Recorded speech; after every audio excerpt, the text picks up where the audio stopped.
એટલે ચૂંટણી તો છે જ, પણ એક આદર્શ આચાર સંહિતા ગત રોજથી લાગી ગઈ છે, જેમાં ઇમિડિયેટલી ચૂંટણી આયોગે એક્શન લેવાની જરૂર હોય છે.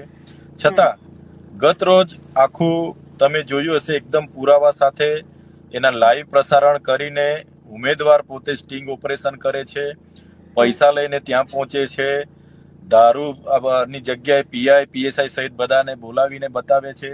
છતાં અત્યાર સુધી કોઈ પણ અપડેટ ચૂંટણી આયોગ દ્વારા આપવામાં આવી નથી.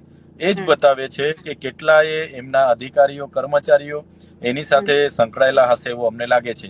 કેમ કે ખુલ્લામાં કિરીટ પટેલે ભાષણમાં કીધું છે, એમના ગત રોજ જે બૂથ પ્રમુખો અને પેજ પ્રમુખોની મિટિંગ હતી એમાં એમના CR પાટીલ હોય, એમના કિરીટ પટેલ હોય, એમણે ખુલ્લું કીધું કે ભાઈ પોલીસ પણ આપણી છે, બૂથમાં રહેલા કર્મચારીઓ પણ આપણા છે, જેવો તમને મોકો મળે એવું તમે બોગસ કરાવી પણ શકો છો, અને બોગસ વોટિંગ થાય તો તમે એ પણ કરાવી લેજો, આપણા જ લોકો છે.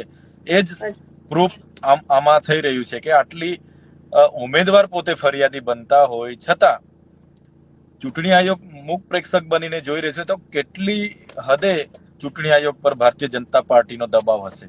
એટલે નિષ્પક્ષ ચૂંટણી કરાવે, નહીં તો અમે તો બધા બેઠા જ છે. આ બધું એકદમ ધ્યાનથી દરેક જગ્યાએ અમને બાતમી જેમ જેમ મળે છે ત્યાં બધા અમે ઓન સ્ટેન્ડ બાય જ છે, અમે જોઈ રહેલા છે. ક્યાંય પણ આવું પકડાશે હજુ ફરી અમે લાઈવ કરીશું અને ગુજરાતની જનતાને બતાવીશું કે ભારતીય જનતા પાર્ટી કયા હદે જઈ શકે છે. એ ગુજરાતની જનતાની સામે પણ અમે મૂકવાના છે.